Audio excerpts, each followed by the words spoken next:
میرے پیارے اسلامی بھائیوں، یاد رہے کہ دنیا سے جانے والوں کو یاد رکھنا چاہیے۔ آہستہ آہستہ یہ رسم بھی ختم ہوتی جا رہی ہے، بات بھی کم ہوتی جا رہی ہے۔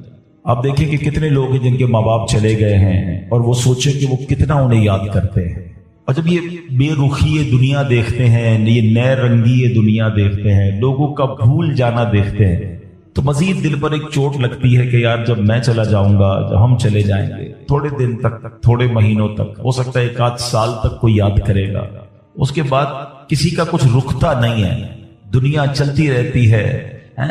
وہ کہتے نا، ایک قبر پر ایک کتبہ لگا ہوا تھا، مجھے لگتا تھا میں اہم تھا اور یہی میرا وہم تھا۔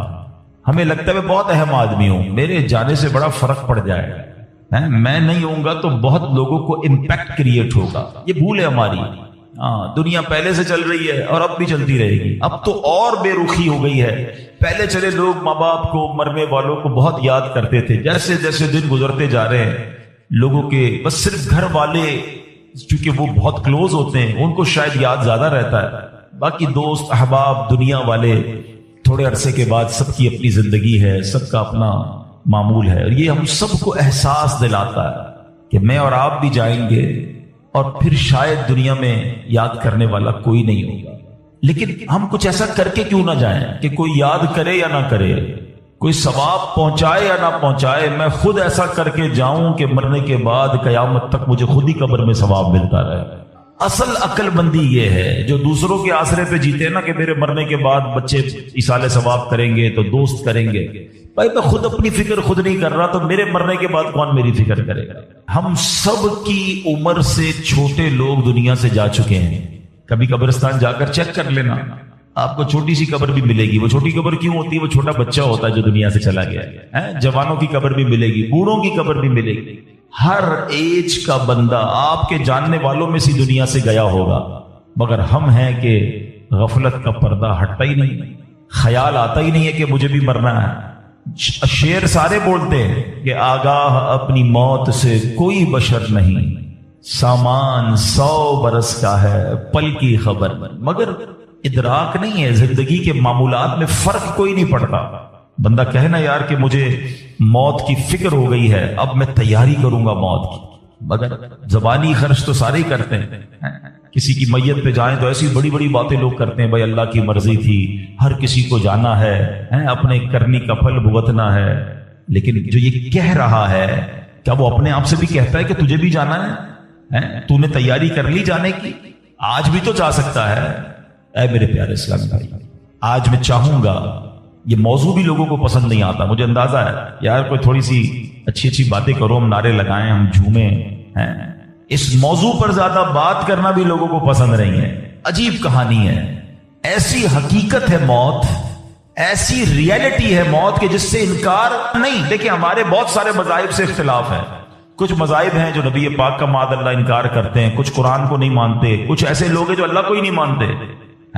کتنے اختلاف ہیں لوگوں میں، دنیا بھر میں الگ الگ قسم کے ریلیجن ہیں، دہریت والے لوگ ہیں، کمیونسٹ لوگ ہیں، عجیب عجیب لوگ ہیں جن کا آپس میں ہمارا بڑا اختلاف ہے۔ معاذ اللہ کچھ لوگ ہمارے نبی کو آخری نبی نہیں مانتے، لیکن ایک حقیقت ایسی ہے جو دنیا کا ہر مذہب مانتا ہے، دنیا کی ہر قوم مانتی ہے، دنیا کا ہر بندہ، عقل مند ہو یا بے وقوف ہو، جناب پڑھا لکھا ہو یا جاہل ہو، مرد ہو یا عورت ہو، پاکستانی ہو یا امریکی ہو، all around the world everybody must acknowledge that۔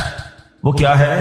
وہ سب مانتے ہیں کہ موت آ کر رہے، کسی کا اختلاف نہیں ہے۔ کوئی مذہب، کوئی آپ کو دنیا کی قوم ایسی نہیں ملے گی جو کہے نہیں جناب ہمارا ہم نہیں مانتے موت آئے گی۔ ایوریبڈی، ہر بندہ مانتا ہے۔ کتنی کمال کی ریئلٹی ہے۔ اچھا، سارے لوگ یہ بھی مانتے کہ پتہ نہیں کب آئے گی۔ ایک تو ہونا کہ بھائی کچھ لوگ کہتے ہیں ہاں موت آئے گی مگر ہم کو پتہ ہے، nobody knows، کسی کو بھی نہیں پتا کب آئے گی، یہ پتہ ہے آئے گی اور بچ کوئی نہیں سکتا۔ یہ ایسی ریئلٹی ہے، مگر پھر بھی اس پر بات کرنے کے لیے کوئی تیار نہیں ہے۔ ذرا 4 دوست مل کر موت پہ بات کرے کہ یار کوئی اور بات کرو یار۔ کمال ہے، آپ نے اور میں نے 1 مہینے بعد لاہور جانا ہو، 2 مہینے بعد یورپ جانا ہو، کسی کو بھی جانا ہو، وہ ابھی سے باتیں شروع کر دیتے ہیں، یار کیسے جائیں گے، فلائٹ کیسی ہوگی، ٹرین کا ٹکٹ ملے گا کہ نہیں، وہاں جہاز، وہاں کرنسی کون سی چلے گی۔ اچھا، صرف نیت کی ہے اور باتیں شروع، ڈسکشن شروع، مشورے شروع، جب تک جائیں گے نہیں روز باتیں کریں گے. ادھر جانا نہیں جانا پتہ نہیں ہے مگر تم روز بات کر رہے ہو. جدھر جانا کنفرم ہے اور کب جانا یہ بھی نہیں پتا، آج بھی جا سکتے ہو. اس کے لیے کوئی بات نہیں کرے گا، اس کے لیے کوئی ڈسکشن نہیں، اس کے لیے کوئی تیاری نہیں. سوچئے. چلے آپ کہتے ہیں یار یہ دعوت اسلامی والے موت پر بہت بات کرتے ہیں، آخرت پر بہت بات کرتے ہیں، بہت ڈراتے ہیں. چلو بھائی ہم اور آپ موت پر بات نہیں کرتے. ہم بات نہیں کریں گے تو کیا مرنے سے بچ جائیں گے؟ ہیں اس حقیقت سے نکل جائیں گے؟ آنکھیں بند کرنے سے مصیبت جاتی نہیں، فیس تو کرنا ہی پڑے گا. تو آج انشاءاللہ مختصر سے وقت میں ہم سب کی زندگی کی سب سے بڑی جو حقیقت ہے نا وہ ہے موت. آج اس پر کچھ بات کرتے ہیں. اللہ کرے کہ آج کا بیان ہم سب کے دلوں سے غفلت کا پردہ ہٹائے اور ہم اپنی موت کی تیاری کرنے کی کوشش میں لگ جائیں. امام محمد غزالی علیہ رحمت اللہ الوالی لکھتے ہیں کہ بنی اسرائیل کا ایک بڑا مغرور شخص تھا، بڑا ایروگنٹ تھا، بڑا اس کا کر و فر تھا. ایک بند کمرے میں بیٹھا تھا. اچانک ایک شخص کمرے میں داخل ہوا اور اس مغرور شخص کی طرف لپکا. تو وہ بڑا تکبر والا آدمی تھا، وہ بڑا غصے میں آ گیا اور کہتا کہ تم ہو کون؟ میرے کمرے میں آ کیسے گئے؟ تمہیں آنے کی اجازت کس نے دی؟ تم جانتے نہیں میں کون ہوں؟ جو اندر آنے والا شخص تھا وہ کہتا ہے مجھے اس گھر کے مالک نے اجازت دی ہے اور میں وہ ہوں جسے کوئی دربان روک نہیں سکتا. میں وہ ہوں جس کو کسی سے اجازت لینے کی ضرورت پڑتی نہیں ہے. مجھے کسی کا دبدبہ ڈرا نہیں سکتا، نہ ہی مجھ سے کوئی مغرور اور سرکش شخص بچ سکتا. اب جیسے ہی یہ باتیں سنی نا تو مغرور شخص جو تھا وہ ڈرنے لگا، وہ کانپنے لگا، وہ گھبرا گیا. وہ کہتا ہے کہ آپ تو ملک الموت معلوم ہوتے ہیں، کیونکہ جس کو کوئی نہیں روک سکتا، جس کو کسی کی اجازت کی ضرورت نہیں ہے، جس کو کسی کا دبدبا کر رو فر ریزسٹ نہیں کر سکتا، وہ ملک الموت کے سوا تو کوئی نہیں. لگتا ہے آپ ملک الموت ہیں؟ تو فرماتے ہاں میں ملک الموت ہوں. اب وہ شخص تو بڑا گناہگار تھا، وہ رونے لگا، چیخنے لگا کہ حضور تھوڑی سی مہلت دے دیں، کچھ نیکیاں کر لوں، توبہ کر لوں، اللہ کو راضی کر لوں، ابھی میری روح قبض نہ کریں. ہائے ہائے. ملک الموت فرماتے تمہاری سانسیں پوری ہو گئی ہیں، اب تمہیں کوئی ٹائم نہیں ملے گا. اگر تم نے، وہ پوچھتا ہے حضور مجھے کہاں لے جایا جائے گا مرنے کے بعد؟ فرمایا اس مقام پر جہاں تو نے اعمال بھیجے ہیں، اس گھر کی طرف جو تو نے تیار کیا ہے. وہ شخص کہے گا حضور میں نے تو کوئی گھر تیار نہیں کیا، کوئی نیکی آگے نہیں بھیجی. ملک الموت فرماتے ہیں پھر تمہیں بھڑکتی آگ کی طرف لے جایا جائے گا، جہاں تمہارے گوشت پوشت وہ آگ نوچ لے گی. یہ کہہ کر ملک الموت نے اس شخص کی روح کو قبض کیا. اس کے پورے گھر میں کوہرام مچ گیا، گھر والے رونے لگے.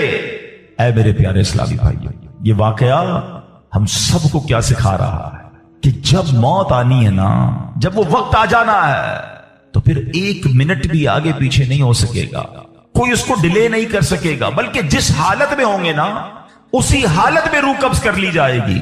ہماری موت کا وقت لکھا ہے، مقام بھی لکھا ہے، یہ چینج نہیں ہو سکتا.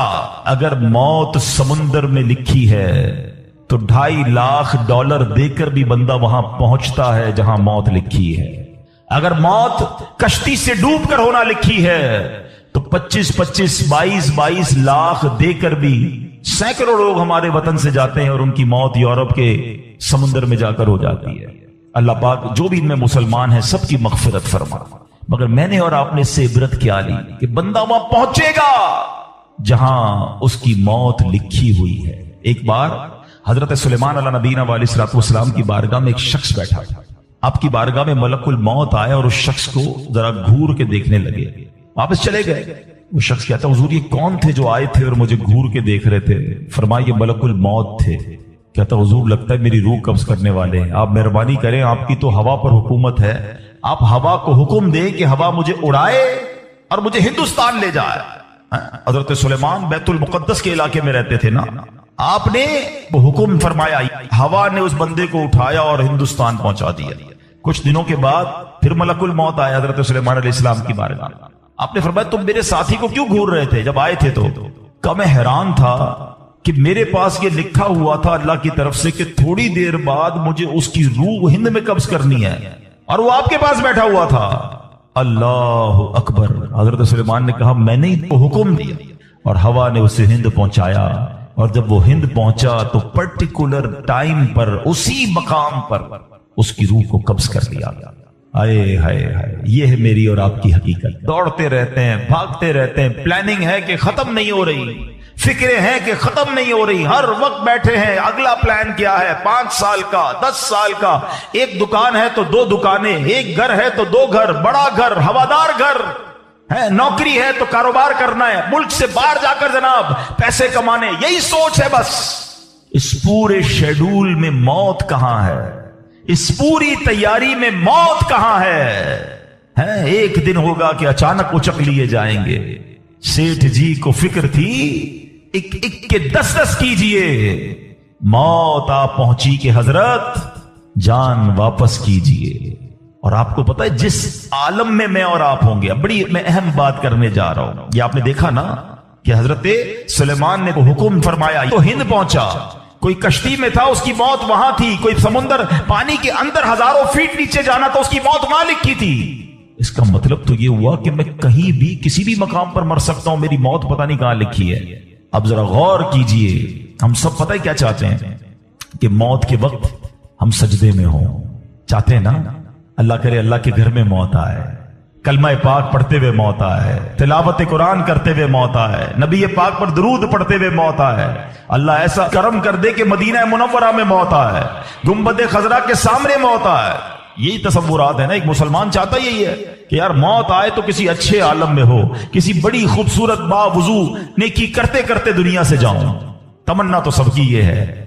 اچھا مجھے ایک بات کا جواب دیں، یہ کیسے ممکن ہے کہ کوئی بندہ صبح سے شام تک نماز نہ پڑھے اور کہے موت سجدے میں آئے، صبح سے شام تک مسجد میں نہ آئے اور تمنا یہ کر رہا ہے کہ مسجد میں موت آئے، باوضو رہتا ہی نہیں ہے تو کیسے امید رکھ رہا ہے کہ باوضو موت آئے، قرآن کھول کر پڑھتا ہی نہیں ہے تو کیسے امید کر رہا ہے کہ تلاوت کرتے کرتے موت آئے. جو صبح و شام گالیاں دیکھتا ہے، کیا اس کو ڈر نہیں لگتا کہ گالی دیتے دیتے موت آ سکتی ہے؟ جو شراب پیتا ہے اس کو ڈر نہیں لگتا کہ شراب کے نشے میں موت آ سکتی ہے؟ جو بدکاری کرتا ہے اس کو ڈر نہیں لگتا کہ بے حیائی اور بدکاری کرتے ہوئے موت آ سکتی ہے؟ جو تاش کھیلتا ہے، جوا کھیلتا ہے، اس کو ڈر نہیں لگتا کہ مرتے اسی وقت میں تاش کھیل رہا ہوں اور مجھے موت آ گئی، تو میں نشہ کر رہا ہوں مجھے موت آ گئی، میں بے حیا اور بدکاری کہ بری بری باتیں ٹیلی فون پر ساری رات کر رہا ہوں اس وقت موت آ گئی. ملک الموت کو منع نہیں کر سکو گے کہ میں غلط کام کر رہا ہوں، ٹائم دے میں توبہ کر لوں. نہیں، جو سجدے میں ہوگا وہ سجدے میں اٹھایا جائے گا، جو درود پڑھتے پڑھتے جائے گا وہ درود پڑھتے پڑھتے اٹھایا جائے گا. سوچے وہ جو شراب میں جائے گا، نشے میں جائے گا، ادھر کیسے اٹھایا جائے گا؟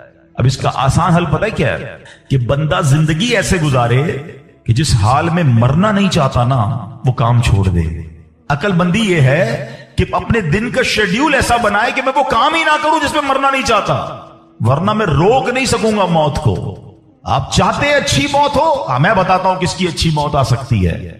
جو ماشاءاللہ 5 ٹائم پابندی سے نماز پڑھتا ہے، جو روزانہ تلاوت قرآن کرتا ہے، جو بار بار تسبیح نکال کر تسبیح بھی پڑھتا ہے، درود بھی پڑھتا ہے، جو دکان پر بھی جاتا ہے تو نماز کا ٹائم ہو تو نماز کے لیے کھڑا ہو جاتا ہے، جو حلال روزی کماتا ہے، جو گناہوں سے اپنے آپ کو بچاتا ہے. ارے اس کی تو 24 گھنٹے میں کبھی بھی موت آنی ہے. سبحان اللہ. وہ رات کو سوتا ہے تو باوضو سوتا ہے، اس نیت سے سوتا ہے کہ فجر میں اٹھنا ہے. رات کو بھی جائے گا تو انشاءاللہ شہید کا مرتبہ پائے گا. دن میں کسی وقت موت آئے گی تو کوئی اچھا ہی کام کر رہا ہوگا نا. اب آپ سوچ لیں کس عالم میں مرنا ہے. اچھا ایک اور دل پر چوٹ کرنے والا جملہ سن لو. کون کون چاہتا ہے مرتے وقت زبان پر کلمہ طیبہ جاری ہو؟ ہائے ہائے. فضیلت پتہ ہے کیسی ہے؟ حدیث پاک میں آتا ہے جس کی زبان پر، حدیث کا مضمون ہے، آخری کلمہ لا الہ الا اللہ ہوگا، دخل الجنہ، وہ جنت میں داخل ہو جائے گا. ہم ہر مسلمان چاہتا ہے. ٹھیک ہے، آپ سب نے ہاتھ اٹھایا کہ آپ سب چاہتے ہیں مرتے وقت کلمہ پاک زبان پر ہو. اب ہاتھ نہیں اٹھانا، آپ سے پوچھ رہا ہوں، اپنے آپ سے پوچھ رہا ہوں، آج پورے دن میں کتنی بار کلمہ پڑھا ہے؟ اس پورے ہفتے میں کتنی بار کلمہ پڑھا ہے؟ عجب کہانی ہے ہماری، یقین کریں عجب کہانی ہے. مرتے وقت سب کو کلمہ چاہیے، زندگی میں کلمہ پڑھنے کا ٹائم نہیں ہے. اللہ اکبر. سکرات کو جانتے ہو کیسا ہوگا؟ زبانیں سخت ہو جائیں گی، بندہ اتنی تکلیف میں ہوگا کہ کوئی لفظ ہی نہیں نکلتا منہ سے. ہمارا تو بخار میں لفظ نہیں نکلتا، سکرات کی کیا بات کروں میں. جس وقت زبانیں بھاری ہوں گی کلمہ کیسے ادا ہوگا جب تم نے زبان کو عادی نہیں بنایا؟ ہاں، ایک بزرگ کا بڑا پیارا کال میں نے سنا تھا، وہ فرماتے ہیں اپنی زبان کو کلمے کا عادی بناؤ، جس وقت سکرات کا عالم ہوگا، زبان بھاری ہوگی، اس وقت بھی کلمہ جاری ہو جائے گا۔ مبارک ہونے جو روز کلمہ پاک کم از کم ایک تسبیح تو پڑھ لیا کرے یار۔ 100 بار کلمہ پڑھنے میں دیری کتنی لگتی ہے؟ کلمہ پاک اچھا، افضل الذکر حدیث پاک میں کہا گیا سب سے بہترین ذکر جو ہے وہ لا الہ الا اللہ ہے۔ کتنا کرتے ہیں؟ سوچے نا، ہم اب اپنے آپ کو کتنا دور رکھے ہوئے ہیں اپنی موت کی تیاری سے، اپنی آخرت کی تیاری سے، اپنی قبر کو روشن کرنے کی تیاری سے۔ نہ کریں میرے پیارے اسلامی بھائیوں ایسا۔ صرف دنیا نہیں ہے، ہم اس دنیا میں آئے ہیں نا، قرآن کہتا ہے، سورہ ملک پڑھتے رہتے ہو نا، قرآن میں رب کیا فرماتا ہے؟ الذی خلق الموت والحیات لیبلوکم ایکم احسن عملا۔ اللہ اکبر۔ اس میں کیا فرمایا رب نے؟ جس نے موت اور زندگی پیدا کی کہ تمہاری جانچ ہو کہ تم میں کس کا کام زیادہ اچھا ہے۔ میں اور آپ جو آئے نا دنیا میں، واٹ از دا ریزن؟ موت اور زندگی کو پیدا کرنے کا مقصد یہ ہے کہ چیک کیا جائے کون اچھے کام کر کے آتا ہے۔ یعنی آسان لفظوں میں ہم سب کو امتحان کے لیے بھیجا گیا ہے۔ ہم اس دنیا میں آئے ہیں، ہمارا ٹیسٹ ہو رہا ہے۔ آپ کا یار اتنا بڑا ٹیسٹ؟ ہاں، یہ 50 60 70 سال کا ٹیسٹ ہے، اور اس کے بعد جو اچھے اعمال لے کر جائے گا، 3-4 گھنٹے کے امتحان کے بعد ایک کلاس آگے بڑھتے ہو نا، ایک آپ کا درجہ آگے بڑھتا ہے۔ تھوڑا ٹیسٹ بڑا ہے مگر انعام ایسا ہے کہ جنت میں داخل ہو گئے تو پھر کبھی نکالے نہیں جائیں گے۔ ہاں، قرآن کہتا ہے ہم فیہا خالدون، ہمیشہ ہمیشہ جنت میں رہیں گے۔ اگر جنت میں جانا ہے تو یہ ٹیسٹ پاس کرنا ہے۔ یاد رکھیے، صحابی رسول حضرت طارق محاربی رضی اللہ تعالیٰ فرماتے ہیں، اللہ پاک کے آخری نبی صلی اللہ علیہ وسلم نے مجھے نصیحت کرتے ہوئے فرمایا، یا طارق استعد للموت قبل الموت، اے طارق مرنے سے پہلے موت کی تیاری کر لو۔ ہاں، یہ نبی پاک نے فرمایا۔ اچھا، میں ایک سوال کرنا چاہتا ہوں، اگر میں آج آپ سے ایک سوال کروں کہ کسی ہم میں سے کسی کو پتا چل جائے کہ کل کا دن آپ کی زندگی کا آخری دن ہے اور کل رات آپ دنیا سے چلے جائیں گے، ایک دن ہے آپ کے پاس، ایک مسلمان اس ایک دن کو کیسے گزارے گا؟ سچ بتائیے، کیا وہ کل دکان پہ جا کے کاروبار کرے گا؟ کیا وہ کل جا کے پیسے ڈبل کرنے کی کوشش کرے گا؟ کیا وہ کل جا کے فرنیچر مارکیٹ میں فرنیچر بنوائے گا؟ یا کل جا کے معاذ اللہ دوستوں کے ساتھ فلم دیکھنے گیا چاہے گا چلو یار آخری دن ہے ذرا موج مزے کر لوں؟ یہ کیا کرے گا؟ اگر عقل مند مسلمان ہوا تو ایک دن ہے تو مسجد میں گزارے گا، تلاوت میں گزارے گا، توبہ میں گزارے گا، ذکر و اذکار میں گزارے گا، ہیں اللہ پاک سے معافی میں گزارے گا، کیونکہ آخری دن ہے۔ یہی کرو گے نا؟ اگر پتہ چل جائے، مجھے بتاؤ کیا ہمیں پتا ہے ہمارا آخری دن ہے کہ نہیں ہے؟ ہمیں تو کل کی بات چھوڑے آج رات کا نہیں پتا، تو پھر کیوں تیاری نہیں کر رہے؟ پتا چل جائے تو تیاری کریں گے۔ میں تو پہلے ہی بتا رہا ہوں آپ کو، آپ میں سے کتنے لوگ بیٹھے جن کو پتا ہے کل صبح تک زندہ رہیں گے؟ مجھے بھی نہیں پتا، آپ کو بھی نہیں پتا۔ جب پتہ ہی نہیں ہے تو پھر کیوں تیاری نہیں کر رہے؟ پھر کیوں توبہ نہیں کر رہے؟ پھر کیوں حرام کی طرف ہم جاتے ہیں؟ خدا را یاد رکھیے میرے پیارے اسلامی بھائیوں، قبر میں جا کر اتنا پچھتاوا ہوگا گناہگار کو، بلکہ روایتوں میں آتا ہے پیارے آقا علیہ الصلوۃ والسلام نے فرمایا جس کا مضمون ہے مرنے کے بعد نیک بھی پچھتائے گا، گناہگار بھی پچھتائے گا۔ عرض کی حضور گناہگار پچھتائے گا یہ تو سمجھ آتا ہے، نیک کیوں پچھتائے گا؟ فرمایا گناہگار تو گناہ کی وجہ سے پچھتائے گا، حدیث کا خلاصہ ہے۔ فرمایا نیک اس لیے پچھتائے گا جب وہ آخرت میں نیکیوں کا اجر دیکھے گا نا، وہ کہے گا کاش میں اور نیکیاں کر لیتا، وہ جو فضول ٹائم ضائع کیا تو اس میں اور اللہ کا ذکر کرتا، اور نوافل پڑھتا، اور عبادت کرتا۔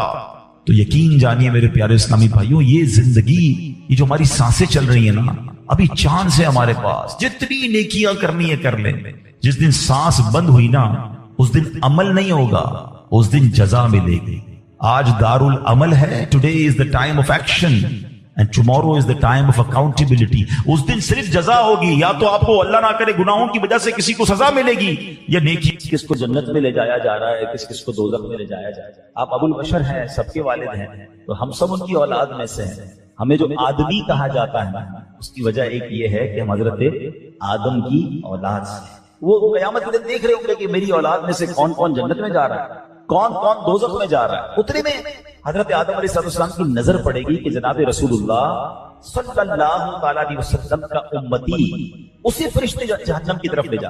حالانکہ آپ کی امت میں اور بھی، آپ حضرت آدم کی اولاد میں تو بہت سارے نبیوں کی امت ہیں، مگر جب سرکار تو آدم علیہ السلام کا امتی جہنم کی طرف جا رہا ہوگا تو حضرت آدم علیہ السلام پکاریں گے یا احمد، یا احمد، نبی پاک کو پکاریں گے سبحان اللہ. نبی پاک علیہ الصلوۃ والسلام کو جیسے ہی یہ آواز ملے گی، سرکار دو عالم علیہ الصلوۃ والسلام حضرت آدم علیہ الصلوۃ والسلام کے پاس پہنچیں گے اور فرمائیں گے لبیک یا ابو البشر، اے ابو البشر فرمائیے کیا فرمانا ہے. تو حضرت آدم علیہ السلام کہیں گے کہ یہ آپ کا امتی ہے، فرشتے اسے جہنم کی طرف لے جاتے ہیں. نبی پاک علیہ الصلوۃ والسلام فرماتے ہیں کہ جب میں یہ سنوں گا تو میں حضرت آدم علیہ الصلوۃ والسلام کی صدا سن کر فرشتوں کے پاس جاؤں اور آقا فرمائیں گے اے میرے رب کے فرشتوں ٹھہر جاؤ. فرشتے عرض کریں گے یا رسول اللہ صلی اللہ علیہ وسلم ہم تو محکوم ہیں، ہمیں جو آرڈر ہوتا ہے ہم وہ کرتے ہیں، ہم اللہ کی نافرمانی تو نہیں کرتے، ہمیں یہ حکم ملا ہے تو ہم فرشتے کس کو لے کر جہنم میں جا رہے ہیں. تو اب نبی پاک علیہ الصلوۃ والسلام اپنے مبارک ہاتھ سے اپنی داڑھی کو پکڑ کر عرش الہی کی طرف رخ کر کے عرض کریں گے اے میرے رب کیا تو نے مجھ سے وعدہ نہیں فرمایا کہ میری امت کے معاملے میں مجھے غمگین نہیں کرے گا؟ پیار تو دیکھیں، اپنی امت سے محبت تو دیکھیں. آقا خود فرما رہے ہیں کہ میں رب کی بارگاہ میں عرض کروں گا اے رب تو نے مجھ سے پرومس نہیں کیا کہ میری امت کے بارے میں مجھے غمگین نہ فرمائے گا. اب فرشتوں کو حکم دیا جائے گا اطیعوا محمدا، محمد علیہ الصلوۃ والسلام کی فرما برداری کرو. یہ حکم ملتے ہی کیا ہوگا؟ اعلیٰ حضرت امام اہل سنت اپنے ایک شعر میں لکھتے ہیں چھوڑ کر مجھ کو فرشتے کہیں محکوم ہے. اب تو حکم آرڈر بجا لانے کا حکم مل گیا نا. چھوڑ کر مجھ کو فرشتے کہیں محکوم ہیں ہم، حکم والا کی نہ تعمیل ہو زہرا کیا ہے. حضور آپ کا حکم نہیں مانیں گے تو کس کا مانیں گے؟ اب نبی پاک فرمائیں گے اس بندے کو پھر میزان عمل پر لاؤ. اعمال تولے گئے ہوں گے، رزلٹ اناؤنس ہو گیا ہوگا، گناہ زیادہ ہوں گے، جہنم میں جانے کا فیصلہ ہو گیا ہوگا. اور آقا فرمائیں گے پھر میزان پر پھر اس کی اعمال تولو. اب جب اس کے اعمال تولے جائیں گے تو نبی پاک علیہ الصلوۃ والسلام فرماتے ہیں میں اپنی جیب سے ایک کاغذ کا ٹکڑا نکالوں گا اور اس کی نیکیوں کے پلڑے پر رکھ، جس کے گناہ زیادہ ہیں نیکیاں کم ہیں. آقا فرماتے اب میں اپنی جیب سے ٹکڑا نکالوں گا کاغذ کا اور اس کے نامہ اعمال میں نیکیوں کے پلڑے پر رکھ دوں گا. نبی پاک فرماتے ہیں جیسے ہی وہ پرچہ رکھوں گا اس کی نیکیوں کا پلڑا بھاری ہو جائے گا. اچھا اب جیسے ہی یہ سارا کچھ منظر ہوگا تو محشر میں ایک شور برپا ہو جائے گا، کامیاب ہو گیا، نیکیوں کا پلڑا بھاری ہو گیا، اب اسے جنت میں لے جاؤ. سبحان اللہ. اسی کلام کا شعر ہے نا صدقے اس رحم کے اس سایہ دامن پہ نثار، صدقے اس رحم کے اس سایہ دامن پہ نثار، اپنے بندے کو مصیبت سے بچایا کیا. اچھا اب یہ سارا ماجرا تو ہو جائے گا مگر کمال یہ ہے کہ جس بندے کا یہ معاملہ ہوگا نا وہ نہیں پہچانا ہوگا یہ ہے کون سی ہستی جنہوں نے میرا اس مصیبت پہ ساتھ دیا. آرڈر ہو چکا ہے، جہنم فرشتے لے جا رہے ہیں، انہوں نے آ کر انٹرسپٹ کیا، میری نیکیوں کا پلڑا بھاری کیا، میرا جنت کا آرڈر نکل آیا. اب وہ فرشتے جب جنت کی طرف لے جائیں گے نا اگر رکو تو صحیح مجھے پہلے ان سے ملنے تو دو. یہ ہے کتنی پیاری ہستی، اس مصیبت میں میرے کام آئے ہیں. سرکار دو عالم علیہ السلام کی بارگاہ میں حاضر ہو کر وہ شخص عرض کرے گا میرے بابا آپ پر قربان، آپ کا چہرہ کتنا نورانی ہے، آپ کتنے حسین ہیں، آپ کیسے اعلیٰ اخلاق والے ہیں، آپ نے میرے آنسوؤں پر رحم کھایا ہے، میرے گناہ معاف کروائے ہیں. حضور اپنا تعارف تو کروائیے، آپ کون ہیں؟ اللہ اکبر. سرکار دو عالم علیہ السلام فرماتے ہیں میں اسے جواب دوں گا میں تیرا نبی محمد صلی اللہ تعالی علیہ وسلم ہوں اور یہ وہ تیرا درود پاک ہے جو تو نے مجھ پر پڑھا تھا، میں نے آج ہی کے دن کے لیے تمہارے لیے سیو کر کے رکھا ہوا. اللہ اکبر اللہ اکبر. دو باتیں سیکھنے کو مل رہی حدیث میں. ایک کہ درود پاک کتنی کمال کی چیز، یہ نیکیوں کا پلڑا بھاری بنانے والا عمل ہے، یہ اللہ کی رضا حاصل کرنے والا عمل ہے، اس سے بگڑے کام سنور جاتے ہیں. مگر انفارچونیٹلی پرابلم یہ ہے کون سا ایسا بیان ہے، کون سی ایسی محفل ہے جس میں درود پاک کے فضائل بیان نہیں ہوتے. مگر اگر ہم دیکھیں تو یہاں بہت بڑی تعداد جو ہے پورا دن گزر جاتا ہے کہ حضرت سیدنا حسن بصری رحمت اللہ تعالی علیہ کی میں خدمت بابرکت میں حاضر ہوا اور ایک عورت نے ان سے عرض کی، حضرت حسن بصری کی خدمت میں ایک عورت آئی اور اس نے عرض کی کہ میری جوان بیٹی فوت ہو گئی ہے، بہت یاد آتی ہے، مجھے طریقہ بتائیں کہ میں اپنی بیٹی کو خواب میں دیکھ لوں کہ وہ کس حال میں ہے. آپ نے ان کو اس خاتون کو ایک وظیفہ بتا دیا کہ یہ وظیفہ کرو، تم خواب میں اپنی بیٹی کو دیکھ لو. اس خاتون نے اپنی بیٹی کو دیکھا اور ایک دو دن بعد حضرت حسن بصری کی بارگاہ میں آئی اور بڑی پریشان کہ حضور میں نے اپنی بیٹی کو دیکھا ہے کہ اس پر بڑا عذاب ہو رہا ہے، اس نے ڈامر کا لباس پہنا ہوا ہے، گردن میں زنجیریں ہیں، پاؤں میں بیڑیاں ہیں، بہت غمگین تھی. حضرت حسن بصری بھی غمگین ہو گئے.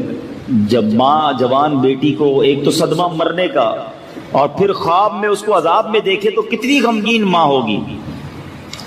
کچھ دنوں کے بعد حضرت حسن بصری رحمۃ اللہ تعالی علیہ نے خواب دیکھا کہ ایک جنت کا باغ ہے اور ایک نوجوان حسین لڑکی جو ہے وہ جنتی لباس میں پہنے جو ہے وہ جنت کے تخت پر بیٹھی ہوئی ہے، سر پر تاج ہے۔ حضرت حسن بصری نے جب اس لڑکی کو دیکھا تو اس لڑکی نے کہا کہ آپ مجھے پہچانے میں کون ہو؟ آپ نے کہا کون ہو؟ کہ میں وہی لڑکی ہوں جس کے بارے میں میری والدہ آپ کے پاس آئی تھی اور اس نے مجھے خواب میں دیکھا تھا۔ حضرت حسن بصری نے فرمایا وہ تو بتاتی تھی تم عذاب میں ہو، تم جہنم میں ہو، تمہیں بڑا عذاب دیا جا رہا ہے، یہاں تو تمہارے وارے نیارے ہو گئے۔ اب اس لڑکی نے کمال کا جواب دیا جو آج کے اس بیان کا بڑا ریلیونٹ ٹاپک ہے۔ ہم میں سے بہت سارے وہ لوگ ہیں، بلکہ سبھی ہوں گے، جن کے کچھ نہ کچھ رشتہ دار دنیا سے چلے گئے ہیں، کسی کے ماں باپ چلے گئے ہیں، کسی کا دادا دادی چلے گئے ہیں، کسی کے رشتہ دار چلے گئے۔ سنو، وہ لڑکی کہتی ہے حضور کہ مسئلہ یہ ہے کہ قبرستان کے قریب سے ایک شخص گزرا تھا اور اس نے جناب رحمت للعالمین صلی اللہ تعالی علیہ وسلم پر درود پاک پڑھ کر تمام قبرستان والوں کو ایصال ثواب کر دیا۔ اللہ تعالیٰ نے اس درود کی برکت سے ہم 560 قبر والوں سے عذاب کو اٹھا لیا۔ 560 قبروں سے عذاب اٹھایا گیا، ایک درود پاک پڑھ کر وہ شخص وہاں سے گزرا تھا۔ تو پتہ یہ چلا کہ مرنے کے بعد جو ہمارے مرحومین ہیں ان کو آج بھی ہم تحفہ پہنچا سکتے ہیں، آج بھی ان کی مدد کر سکتے ہیں، آج بھی ان کی روح کو سکون پہنچا سکتے ہیں اگر ان کے لیے دعائیں کریں، ان کے لیے ایصال ثواب کریں، درود پاک پڑھیں، تلاوت قرآن کریں، اچھے کام کریں۔ وہ نہیں کما سکتے، پوائنٹ سمجھیے گا۔ مرنے کے بعد انسان کی جو بک آف ڈیڈ ہوتی ہے، اعمال نامہ، وہ کلوز ہو جاتا ہے۔ وہ اب ایک بار بھی سبحان اللہ نہیں پڑھ سکتا، وہ ایک بار بھی 2 رکعت نفل نہیں پڑھ سکتا، بلکہ روایتوں کا مضمون ہے کہ مرنے کے بعد بندہ اللہ کی بارگاہ میں عرض کرے گا یا اللہ دوبارہ بھیج دے، ایک موقع دے دے، اب نماز پڑھوں گا، اب سجدے کروں گا، اب تلاوت کروں گا، اب درود پڑھوں گا۔ پھر چانس نہیں ملنا ہے۔ زندگی میں جو کرنا ہے وہ کر لو، مرنے کے بعد چانس نہیں ہے۔ مولا علی کرم اللہ تعالی وجہ الکریم جو ہے نا، وہ ایسے علم والے تھے کہ ان کے چند جملے ہی پوری بات کو بیان کر دیتے ہیں۔ مولا علی فرماتے ہیں آج دار العمل ہے، دار الجزا نہیں، کل دار الجزا ہوگا، دار العمل نہیں ہوگا۔ Today is the time of action and tomorrow is the time of accountability۔ آج کام کرنا ہے، کل حساب دینا ہے، کل کام نہیں کر سکیں گے، آج کام کیجئے نا۔ تو جو زندہ ہے نا وہ سوچیں، ایک سبحان اللہ نہیں کہہ سکیں گے ہم مرنے کے بعد، تو ابھی کہہ لینا، ابھی کون روک رہا ہے؟ نمازیں نہیں پڑھ سکیں گے، قرآن نہیں پڑھ سکیں گے، روزے نہیں رکھ سکیں گے، صدقہ نہیں دے سکیں گے، جتنے پیسے ہوں گے نا وہ سارے کے سارے پیچھے گھر والوں کے پاس رہ جائیں گے، اپنے ساتھ 1 روپیہ کوئی قبر میں لے کر نہیں جاتا ہے۔ کبھی دیکھا ہے کوئی کفن کے اندر جیب ہو؟ کوئی کفن میں جیب نہیں، کوئی قبر میں تجوری نہیں، جو پیسے آگے بیچ دیے، اللہ کی راہ میں خرچ کر دیے، وہ تو آگے چلے گئے، باقی سب پیچھے رہ گئے۔ اچھا، مرنے کے بعد 2 قسم کی باتیں ہوتی ہیں۔ روایتوں میں لکھا ہے جب بندہ مر جاتا ہے نا، رشتہ دار آپس میں بات کرتے ہیں کہ مرحوم نے پیچھے کیا چھوڑا ہے، مرحوم نے پیچھے کیا چھوڑا ہے، اور فرشتے آپس میں بات کرتے ہیں مرحوم نے آگے کیا بھیجا ہے۔ اصل چیز یہی ہے، پیچھے چھوڑنے والا میرا نہیں ہے۔ مرنا ہے تو پہلے سے سوچ لو کہ آگے کیا بھیجا ہے، آگے کے لیے تیاری کیا ہے۔ یہ سجدے، یہ درود، یہ تلاوت، یہ صدقہ، یہ خیرات، یہ سب میرے لیے کر رہا ہوں میں۔ باقی دنیا میں اپنے لیے نہیں، بچوں کے لیے کما رہا ہوں، فیملی کے لیے کر رہا ہوں، میرے لیے نہیں ہے، مجھے تو چھوڑ کے جانا ہے۔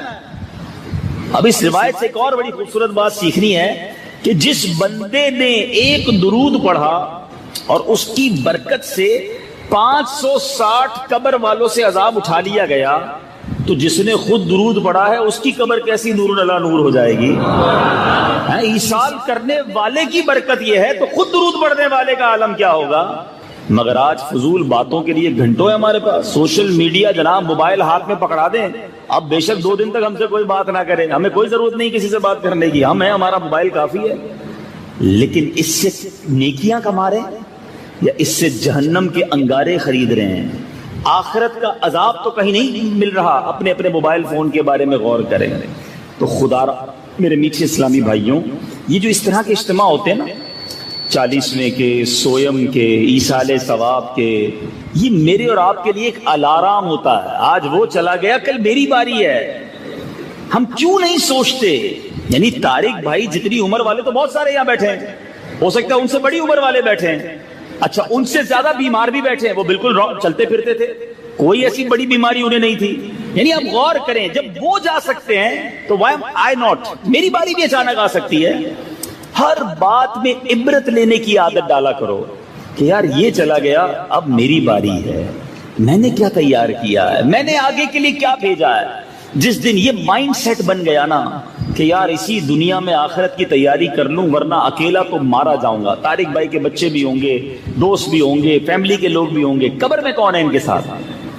ون اینڈ اونلی، اکیلے، اندھیرا، قبر بند، کوئی کھڑکی نہیں ہے. ہم اللہ سے دعا کرتے ہیں اللہ ان کی قبر جنت کا باغ بنا دے، اس میں جنت کی کھڑکی کھول دے، مگر یہ تو طے ہے نا کہ ہم بھی اکیلے ہوں گے. تو پلیز یہ جو اجتماعات ہے نا اس سے لیسن لیجئے. جنازہ آگے آگے کہہ رہا ہے اے جہاں والو، جنازہ آگے آگے کہہ رہا ہے اے جہاں والو، میرے پیچھے چلے آؤ تمہارا رہنما میں ہوں. ہمیں میسج دیتے یہ اجتماع، ورنہ شادی ولیمے اور اس طرح کی دعوتوں میں انسان غفلت کا شکار ہو جاتا ہے، اسے یاد نہیں رہتا کہ مجھے مرنا ہے. مگر یہ ایک الارم ہوتا ہے، اعلان ہوتا ہے نا کہ فلاں کا رضا الہی سے انتقال ہو گیا. تو کبھی عبرت لو کہ کبھی میرا بھی اعلان ہوگا.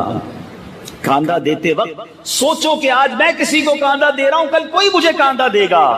کبھی غسل دینے کا موقع ملے تو یہ عبرت لو کہ آج اس کو غسل دیا جا رہا ہے، اپنا ہاتھ اٹھا کر کچھ نہیں کر پاتا، بالکل مردہ پڑا ہوا ہے، جدھر پانی ڈالنا ہے غسل دینے والا پانی ڈالتا ہے.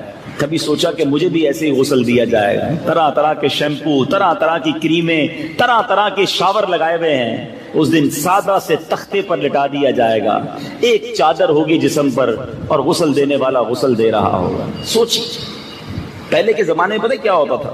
پہلے کے زمانے میں جب لوگ جنازوں میں جاتے تھے نا تو یہ پہچاننا مشکل ہو جاتا تھا کہ میت کا رشتہ دار کون ہے. کیوں؟ کیونکہ سارے ہی رو رہے ہوتے تھے. اس لیے نہیں کہ ان کو میت سے بڑا پیار ہوتا تھا، اس لیے رو رہے ہوتے تھے کہ سب کو اپنی موت یاد آ رہی ہوتی تھی کہ آج اس کی باری ہے کل میری باری ہے. جس کو موت یاد نہیں ہے نا، یاد رکھیں وہ غافل ہو جاتا ہے. دعوت اسلامی والوں کے بارے میں کچھ لوگ کہا کرتے ہیں یار یہ بار بار مرنے کی بات کرتے ہیں، ڈراتے بہت ہیں. یہ ہم نہیں ڈراتے.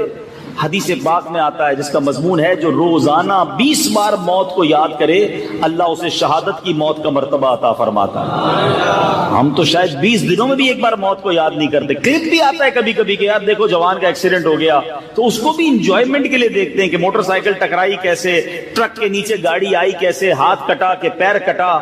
یعنی سنسنی کے لیے تو دیکھتے ہیں، اس لیے نہیں دیکھتے کہ میں بھی تو روز موٹر سائیکل پہ جاتا ہوں، میں بھی تو گاڑی ڈرائیو کرتا ہوں، میں بھی تو جہاز میں بیٹھتا ہوں.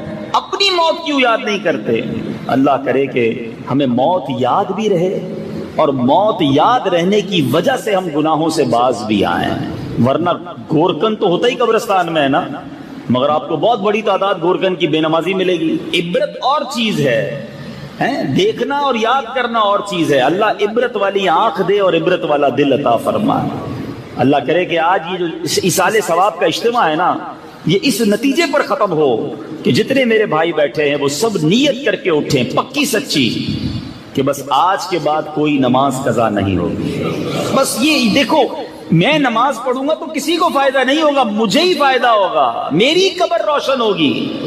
لیکن نمازیں چھوٹ جاتی ہیں، نہیں پڑھتے نماز، حرام کام پھر بھی نہیں چھوٹتے، حرام روزی پھر بھی نہیں چھوٹ رہی، جھوٹ بولنا پھر بھی نہیں چھوٹ رہا، حرام بد نگاہی، فلمیں، ڈرامے، موبائل فون پر عجیب و غریب مناظر پھر بھی نہیں چھوٹ رہے.